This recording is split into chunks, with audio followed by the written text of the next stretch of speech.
Welcome back to Now and Then, the podcast where we talk about what's current in the natural, organic, and wellness industry and what it means for what's next. I'm Ashley Cornell, Director of Regulatory Affairs and Policy. And I'm Lynsey Walker, VP of Marketing and Communications. And today we're stepping back a bit from specific trends and we're talking about something bigger. What happens to wellness when the world feels uncertain? And there's a lot happening globally right now. Geopolitical tensions, economic pressures, rising costs, and these things tend to shift how people spend and what they prioritize as well. Yeah, they definitely do. And what's interesting is that wellness doesn't go away in these moments, but it definitely does change. And this is what we've been calling the wellness reset. Can you explain what you mean by wellness reset? For sure. It's not that consumers are disengaging from wellness. It's that they're reevaluating it. They're asking themselves, what actually matters right now? What's going to help me feel better, function better, cope better? And this is actually something that we talked about as we kind of geared up for our Retailer Trends Breakfast at CHFA Now Vancouver earlier this year.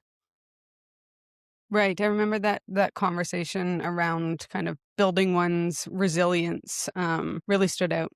Yeah, exactly. There was really this strong shift towards wellness as a tool for resilience, helping people manage their stress, regulate their emotions, improve their sleep. It's not just long-term health goals, but it's like a very immediate human need. Yeah, and that aligns. I mean, that's kind of what we're seeing with our health, wellness, and Canadian consumer research Mhm. as well, isn't it? It does. We asked this question, and historically, when global tensions rise, Canadians really want to turn towards their health and wellness, not away from it. But they do it differently. They become much more intentional, they become more selective, and they really become more grounded in what works for them. So, how would you define this a bit more simply? Like that all makes sense, but is there kind of a quick way to think about this? Yeah, I would say it's, this shift away from like all out optimization to back to basics or to essentials. I think we've really spent the past few years in a very more is more mindset, or as it's commonly known on socials, maxing. I'm sure you've probably seen it. You hear people talking about sleep maxing, fiber maxing, protein maxing, more supplements, more benefits, more routines. And now what we're seeing is this move towards less restrictive and more intentional purchases. So think fewer products, more trusted choices, and really, again, that focus on what delivers impact.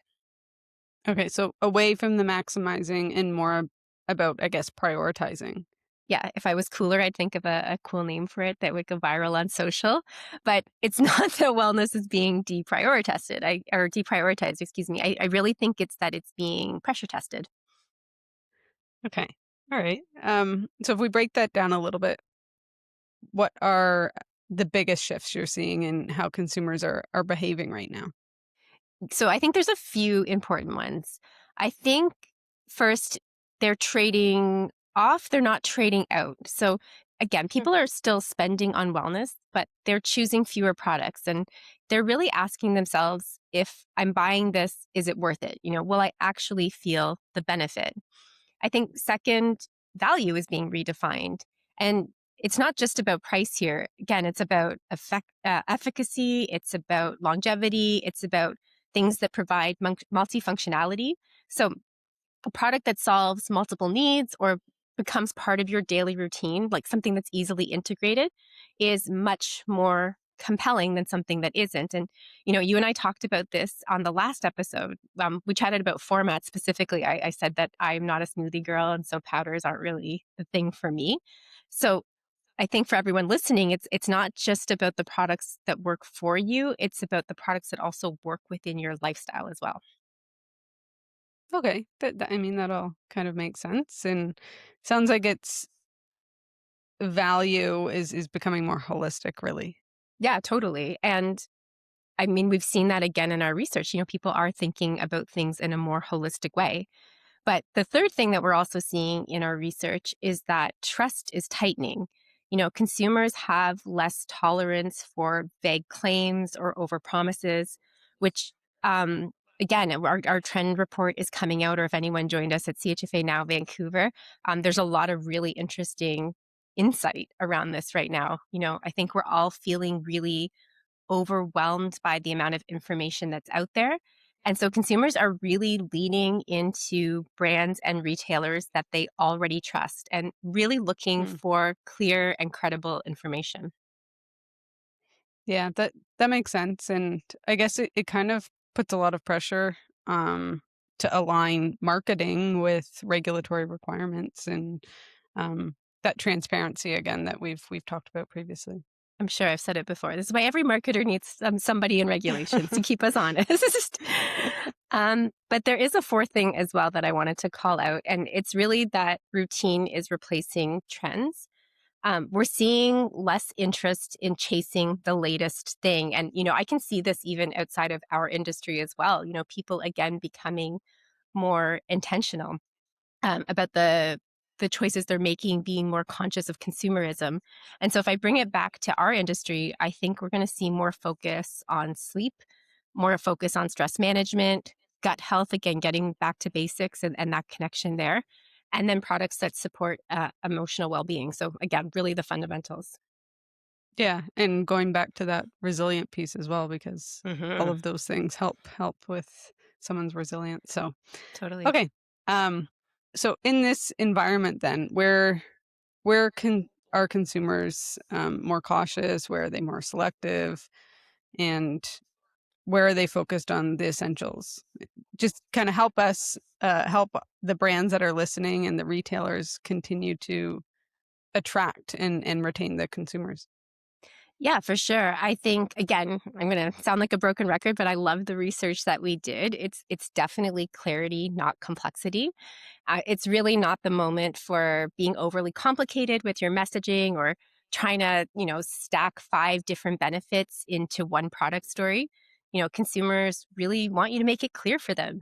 What does this do and why does it matter to me right now, right this second? I think, clarity is really becoming one of the most important conversation tools, both online and in store. Again, coming back to that overwhelming amount of information. I think the second thing is really earning the right to stay in the basket. And repeat purchases are everything in this moment. So brands, I think, really need to think about, does this product again deliver noticeable results? Does it fit into that daily routine or weekly routine? Like, is it easily integrated into that person's lifestyle? And is it something that people will come back to over and over again? Right? So, I mean, so for maybe not as applicable to a new product or a new brand, but for, say, established brands, it sounds like maybe this is the time to really focus on retention and less about, like, trialing products or trialing things to get new consumers, but really about retaining the consumers you already have. Yeah, exactly. Again, people really want, again, coming back to that trust, like people want to make it easy. They want to, put their money where they know something will work. And so for brands, I think really focusing on that retention strategy is huge. And again, for retailers, like that credible language and recommendations that again really fit within people's lifestyle is going to be so important right now.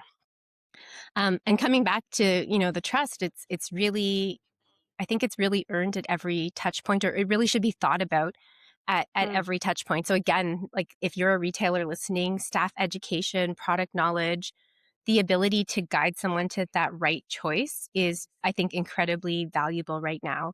And for brands, again, it's building that transparency story. It's making sure you have the substantiation behind the things that you say, and really being consistent with that across the channels, because that consistency is what brings that clarity for us as well. We hear it a bunch of times. That light bulb finally goes off and we get it. And then I do want to say one more thing is really around supporting the customer, not selling to them. I Mm. think this is a bit of a mindset shift right now. Again, customers are feeling really overwhelmed. We talk about the amount of health information that people are being faced with every day. But again, thinking about the broader world, people are getting a lot of information. They're feeling overwhelmed economically, emotionally, like informationally, if that's a word, coming from all areas. And so I think brands and retailers that will really stand out are the ones that help not only simplify and provide clarity in their language, but simplify the decisions and really help to reduce friction for people. Okay. I mean, I don't know if I'm correct here, but what I'm hearing from you, it just like kind of soft, clear, very clear. Um, but but it's less about pushing on a product and more about like softly guiding on choices, whether you're a retailer or a brand. Yeah, and I think we talked about this at the on the last episode too, like asking the right questions if you're a retailer. You know, when I was at CHFA now in the Alive Summit, someone brought up a question. It's not asking, what are you looking for in store? It's why are you here? I think that really that Mm. really clicked for me. I thought that was so interesting to really think about that. Um, but again, it's in uncertain times. It's really about making people feel seen, feel supported, and really making it easy for them. That actually ties really well It does. into the member spotlight we wanted to share today. So let's maybe get into that.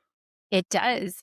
So we want to congratulate Goodness Me Natural Foods Market on reaching an incredible 45-year milestone. Wow, 45 years is no small feat. That's pretty big. No, I know it's huge. And you have to say, I have a big soft spot for Goodness Me. When I started my career in this industry, I was just a baby account manager out there. And it was one of the first stores that I got to visit. And back then, there was just three stores. There was two in Hamilton and one in Burlington.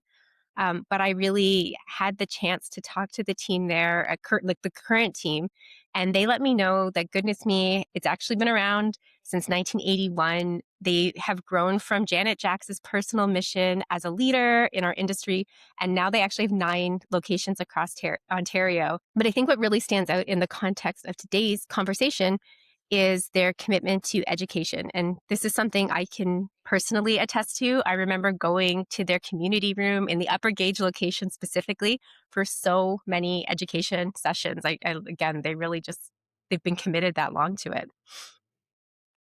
It's really funny because you saying that it's a very small world. I can think back to um, I wouldn't say my first job in this industry because it was probably not exactly this industry, but it was this industry adjacent. So I spent some time before I was in the food industry, actually on like the medical side and the Yeah. nutrition um, consulting and education side of things.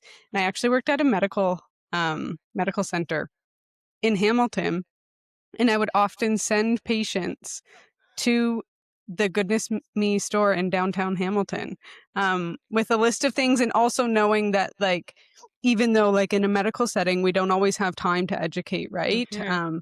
Even though, that was my role, it was limited because medical funding is limited. But anyways, I knew and I had confidence that sending them to Goodness Me with a list of things that they could then go to the store and speak with the people in the store, and that the people in the store would actually have the ability and knowledge to educate them as well. So yeah, small world, Small feel good world. story. Yeah. But yeah, And a yep, great store. very fun. So yeah, I love that store. I love to see their success. Love to spotlight members as well. It's always a fun thing we get to do on this podcast. So yeah, they've definitely again created an environment where consumers can learn, they can ask questions, they can make informed decisions. Um, so again, at a moment like this where people are looking for that guidance, for that clarity, it becomes incredibly powerful. And so just a little bit of a shout out to their 45th anniversary. They've created a campaign, Goodness Grows Here, and really reflects that legacy beautifully. You know, kind of turning those early seeds of hope into a thriving, trusted wellness community. That's a really great example that you gave of how much you trusted sending someone there. Yeah, it's a great example too about what that can do to sustain a business over time. Because I think when I was referring patients there, I think they only had, it could have been their only store, or maybe one of two stores, and then I know that they grew not long after, because I know we had medical centers in like Hamilton and Burlington. And when I was working in the Burlington office, not long after, like they had a store in Burlington as well. So Yeah, I just again, small world, funny story. Like you said, I mean, we both had these early days, but I went to Guelph. I went to Guelph at university, but I actually got to go back there for lunch like earlier this year, and they had a store there. I would have died they if they do. had that when I went to to university. All my money would have gone there. So, anyway, congratulations to the Goodness Me team on 45 years of leadership and impact to our industry. Um, Okay, so while brands and retailers are navigating all of this on the consumer side, I do want to flip over to some regulatory topics. And I want to start in the EU or the European Union. What's happening with restrictions on plant based naming and why should our industry care? Okay. So at a high level, the EU is tightening rules around how plant-based alternative products can be named and marketed. This is largely happening under the banner of consumer clarity and protection.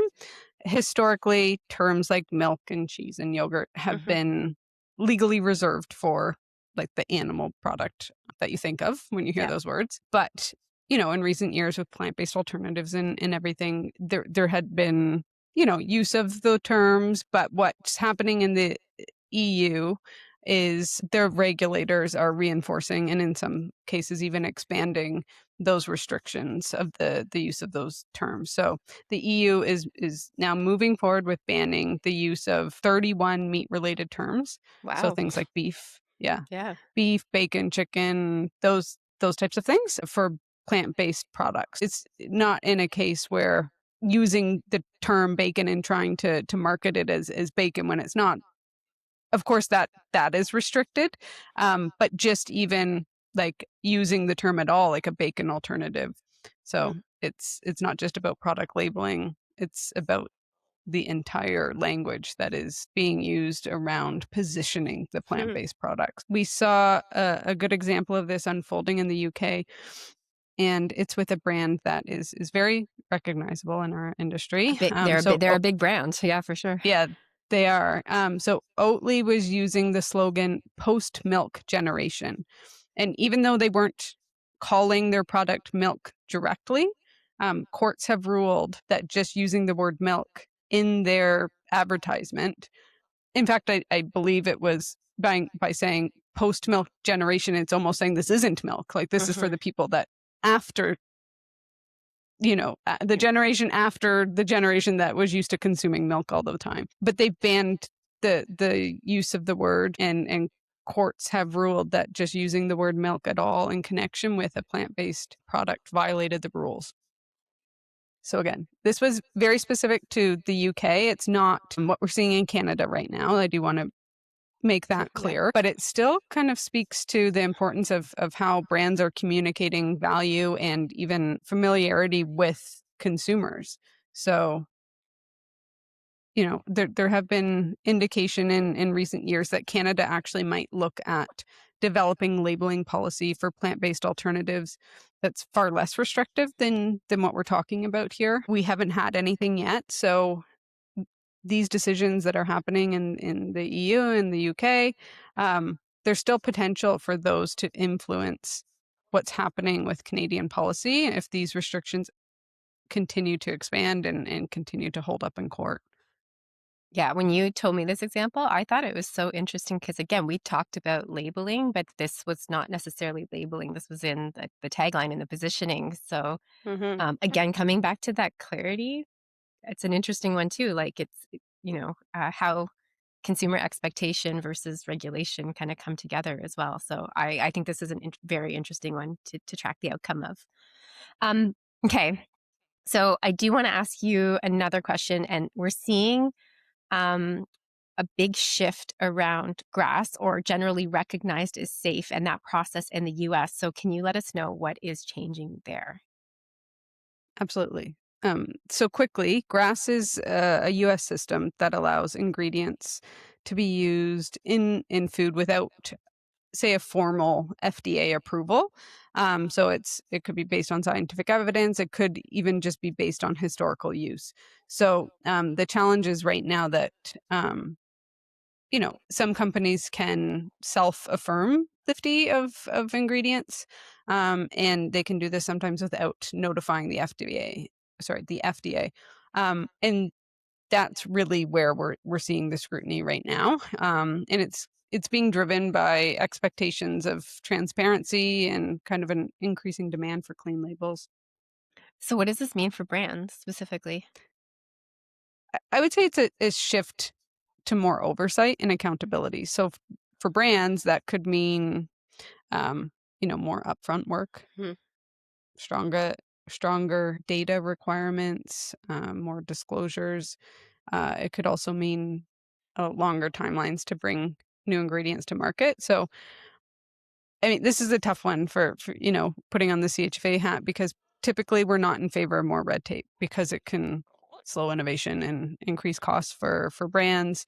Um, but of course, being in the industry we're in, we are in favor of transparent labeling and consumer choice and a more natural food system. So um, this is an interesting one to follow because it's happening in the US. Again, this isn't Canada specific, but just like the plant-based alternatives in the EU and the UK, the US regulatory direction also has, and I would say not even just the regulatory direction, but also the consumer Mm. demand has the Yeah. potential to influence the Canadian market. Yeah, again, we're seeing regulatory and consumer demand coming up against each other, or not against. I think Hmm. kind of consumers are saying it, they want it, and we're seeing Hmm. some of the regulations reflect that. Um, okay, so do you think this is where we start to see, though, a renewed push towards organic? It could be, yeah. Organic can start to come back up in the conversation when we're seeing things like a demand for transparency and clean labels.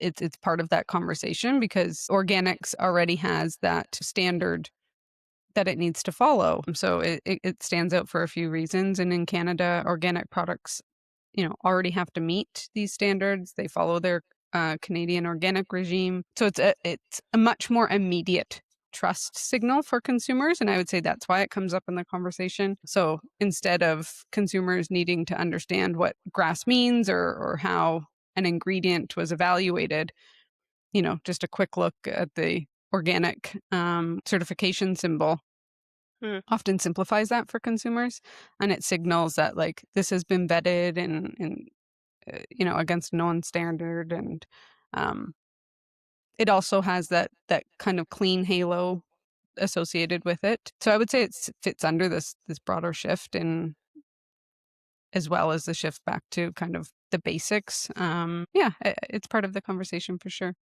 I feel like back to basics and transparency is like the word of this podcast. If people are keeping track. Um, okay, so fewer inputs, more recognizable ingredients. Um, there's also something happening with glyphosate in the US. So what's happening there? Yeah, so this is it feels a bit contradictory. And that's why it's actually interesting to discuss. So on one hand, we're seeing increased scrutiny around ingredients and safety systems like grass, because of the consumer expectation towards cleaner labels and fewer chemicals and more transparency. But at the same time, we're glyphosate is, which is an agricultural herbicide, is getting continued support in agricultural use in the US. So glyphosate is well known as the active ingredient in Roundup. I think probably more people have heard of Roundup than they Yeah. have glyphosate. So it's commonly used kind of in large scale. It's not limited to large scale, but commonly used in large scale agriculture, especially in crops that have been genetically engineered to tolerate it. So this one's interesting, and why I said a bit contradictory is because US President Donald Trump has signed an executive order essentially signaling that glyphosate is critical for productivity, food security, and cost stability of the food system. But that's kind of where things are a bit contradictory. So groups that support Trump's like Maha movement tend to view glyphosate as part of a broader concern about chemical exposure in the food system. They point to concerns about potential Yeah. links to, and I'm not saying this, I'm saying this, the concern of the group, but they point to concerns about potential links to cancer and impacts on things like gut health and gut Yeah. microbiome and kind of overall chronic conditions. Um, and that perspective is really rooted, I would say, in a precautionary, like reduce chemical load mindset, which overlaps a lot with the clean label and the organic movement. I should say glyphosate is not allowed in organic products in Canada. So despite Trump's signal that glyphosate is necessary, there are alternatives that could help solve like food security and costability, farming systems, including organic and regenerative approaches. So, um, yeah, it's just this is an interesting one because an over reliance on glyphosate has led to actually like herbicide resistant weeds long term. So it actually like has an inverse or can have an inverse effect on the sustainability of the food system, um, which in the long term, I'm going off on a little bit of an No, agricultural tangent here, but no, like you it's know, interesting. diversification from a single chemical, I should say, solution is It's probably better. important. Yeah. Well, Yeah. yeah. I find it interesting because I don't know a lot about agriculture, but I guess maybe to bring it back, what you talked a lot about the Trump administration and what it means down there, but what is it? What could it mean for Canada? Yeah.